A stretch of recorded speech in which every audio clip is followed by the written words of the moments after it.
একটা টেবিলের সমান বড় কলা তুমি হয়তো জীবনে কোনোদিন দেখোনি। ঘটনাটা এমন, সাংবিও নামের এক লোক কলা খেতে ভীষণ ভালোবাসত।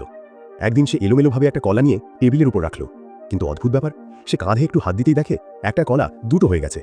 সাংবিওর চোখ চকচক করে উঠল, দারুণ, এখন তো কলা শেষ হবার ভয়ই নেই। কিন্তু হঠাৎ কলাগুলোর রং বদলাতে শুরু করলো। সাংবিও ভয়ে পুলিশে ফোন করতে গেল, কিন্তু অবিশ্বাস্য ব্যাপার, তার ফোনটাও একটা কলায় পরিণত হয়ে গেল। সে জল খেয়ে একটু শান্ত হতে চাইল, কিন্তু দেখে টেবিল ভরে গেছে অসংখ্য কলায়। সে মুখে জল ছিটিয়ে ভাবল হয়তো সব স্বপ্ন দেখছে, কিন্তু পিছন ফিরে দেখে একটা কলা টেবিলের সমান বড় হয়ে গেছে। বিস্ময়ে হতবাক সাংবিও বারান্দায় গিয়ে দাঁড়ালো শান্ত হতে, কিন্তু এবার দেখে নিচে পার্ক করা গাড়িটাও কলায় রূপ নিয়েছে, আর আকাশে ওড়ো সেই ঈগলগুলো এখন বিশাল কলা।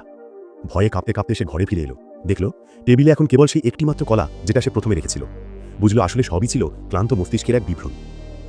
সে হাসতে হাসতে কলাটা মুখে দিল, কিন্তু এক কামড় দিতেই চাটাং, কাঁচ ভাঙার মতো শব্দ হলো। মূলত অতিরিক্ত কাজের চাপ আর মানসিক ক্লান্তির কারণেই এমন হ্যালুসিনেশন হয়েছিল তার। তাই মনে রেখো, কাজের পাশাপাশি নিজের শরীর ও মনকেও বিশ্রাম দাও। আর যদি ভিডিওটা ভালো লেগে থাকে, একটা লাইক দিতে ভুলে যেও না।